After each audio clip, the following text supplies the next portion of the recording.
Right, that's the last of them. Hooray! All squashes in. There's a last lot there. That's been a great crop this Guys, year. it's unbelievable.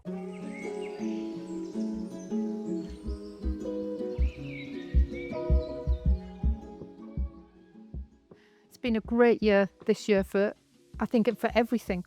But I mean, the weather has been perfect in spring, perfect in summer, but it looks as if we're going to have perfect autumn as well. I've been cleaning them down, so they've had a wash and now we're just drying them down. In this lovely blue sky and yellow sun, we're curing the squash, which means that we're going to dry out the skin, and that skin will act as a container for the lovely squash inside. We also keep on the as much of the stalk as we can, which prevents any deterioration into the main stalk of the actual squash. This we'll obviously cut off when we put it into a box, or we send it to Alex at the restaurant, just to make it look pretty. But we keep it like this until we're actually going to move it on to the customer. And by doing that, will these last for? Oh, we're hoping that they'll last for months, but at the rate that they're going out in the boxes in the restaurants, we'll probably have them till maybe Christmas. Be great if we had some for next year, but I think we'll only have enough till Christmas. The other thing that we do as well, when we're putting them into storage, we never let them touch one another. So there's always a gap between each squash, because we don't want the skins to touch each other. Again, that could bruise the skin, adding to the expectation that they're going to deteriorate. So we try and keep them separate. One of the things we also do is we record how much we've harvested against how many plants we've put out, so we can see which varieties work well for us. And that's a good tip for any sort of grower. Always record what you've harvested, see whether it's been a success or not. And we keep all this on a spreadsheet, and we'll say what the variety was, where we got the seeds from, when we sowed them, when we transplanted them, when we harvest them, how much do we harvest per plant. And then we can make a decision, is that a good variety to go with for next year? So what I'm going to do now is, one of the requests from the restaurant is they want 5 kilograms of leeks. Leeks is quite a popular vegetable, not only for restaurants, but for ourselves, for the box scheme, and most people. So this variety here is called Hannibal. We grow throughout the summer and the autumn months. We tend to sow it late May and plant out in June. So we're here in September and it's ready to harvest, but they will stay in the ground for quite a while. Leeks are great like that. You can harvest them when they're small, when they're young, when they're ready like this, or right size, but they will stay in the ground for a long time. And here I am with my trusty fork. I would say the fork is probably my favorite piece of garden equipment. Also because we don't dig the soil, so we don't tend to use spades very much, but they're very, very good for when we're just about to do some harvesting and just take it well away from the plant and just ease it up. Now, what's interesting here is we sow them in little, we tend to sow them in clumps of 3. We'll sow them in the greenhouse and then we'll transplant them later on, but we grow them together. It tends to be 3 or 4.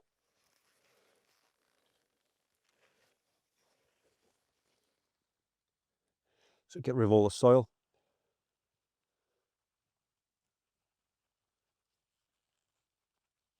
So this one here, we grew 3 together, and I'll just separate those slight as we go along. So you end up with 3 really, really nice looking leeks. Just take this one. What we'll do when we get it to the packing area, but I'll do it for you now, is we take off the outside ones. So one of the things we pride ourselves in is making sure that the produce we grow when we deliver is as fresh as possible. So the reason I'm harvesting leeks this morning is because the chef's one touch. I said, can we send 5 kilogram of leeks? So we're harvesting this morning. We'll then we'll wash down the roots there. We'll leave as much of that on as we can, and then we will go straight across to the restaurant with the produce, and they will start preparing it immediately. What we try to do is make sure we minimize the time between harvesting and getting to the people who want it as short as possible. That's also the same for the box scheme. So we will harvest these on the morning that we deliver in the boxes to make sure our produce is as fresh as possible. That compares to supermarkets. You'll never see anything like that in the supermarket, because all that extra leaves here will get cut down. And the reason it gets cut down is because that's not good for supermarket packaging. So everything's cut down to probably about there, so it can go into a plastic bag and then go into cold storage, and you might see it on your supermarket shelves about 1 to 2 weeks after it's been harvested, as opposed to the 1 to 2 hours after we harvest it is when our customers get it. You can't tell on this, but they smell amazing. So I want 5 kilogram. So one of the things you've got to learn in this job is to try and work out what 5 kilogram looks like. So I think we're probably just short at the minute. I'll put these 2 in, probably take another couple out. So I said before, this is probably my favorite piece of gardening equipment. You got to make sure you look after your equipment, not just your favorite, but all your bits of equipment. So I'll just take all that soil off there, make sure it remains nice and clean.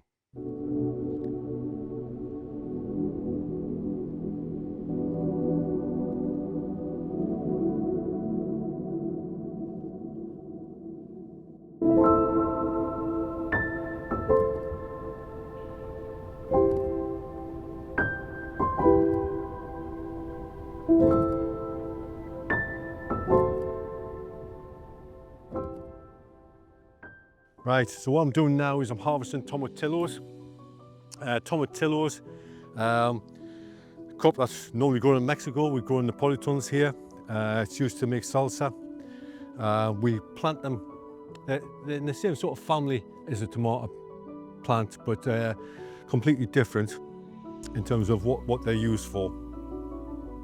But we plant them, we sow them and plant them at the same time. Got to give them plenty of space, because they will take over the whole area and the next area and the area after that. So just go along, take them off. That will then go into the compost bin.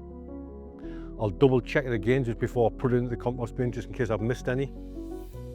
It's a crop that we harvest just once a year at this time of the year. It's different. It's something we put into the veg boxes. Everybody likes salsa, and it's not the sort of thing you can buy down at the supermarket. So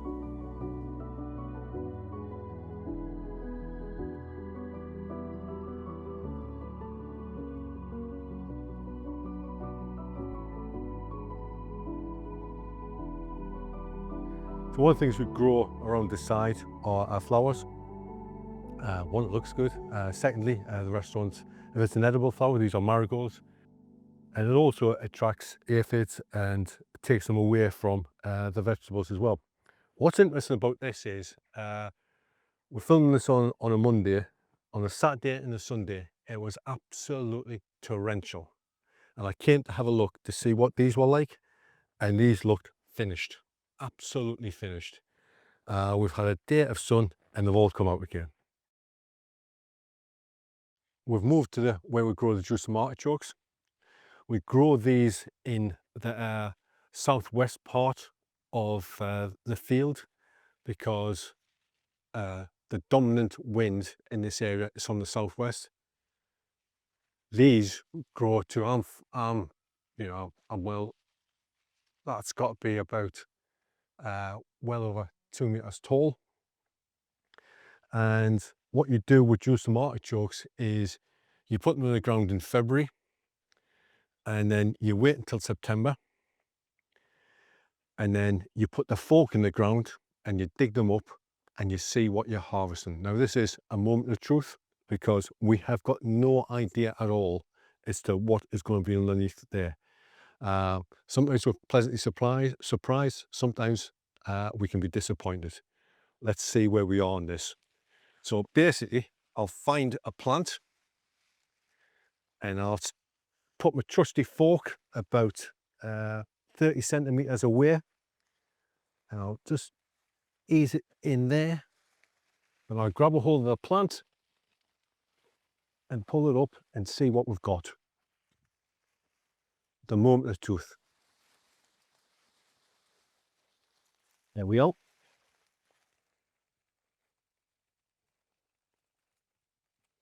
Some quite nice looking juice and artichokes. Now the easy ones to get are the ones that's still on the plant. Now, they're the easy ones to harvest. We'll take the small ones off as well because they're quite nice, the small ones, taste-wise. Now, no matter how many you get, no matter how many you harvest, you will always leave some in the ground. And they will regrow next year. And that's what you want. You don't want to take them all out, because what you want is to make sure you get crops year after year. And a juice and artichoke is a great autumn and winter crop. So I'm just going to put the fork in there again and see if there's anything else comes up. A beautiful looking and tasting juice and artichokes.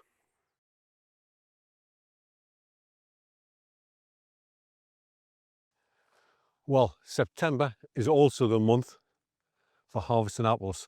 You can tell when an apple's ready if you give it a small twist and it comes off. At this time of the year, they come off very, very nicely.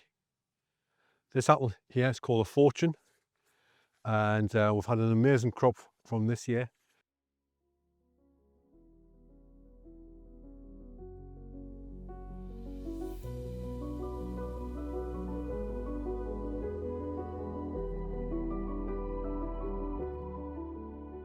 Thanks very much for watching this week's episode.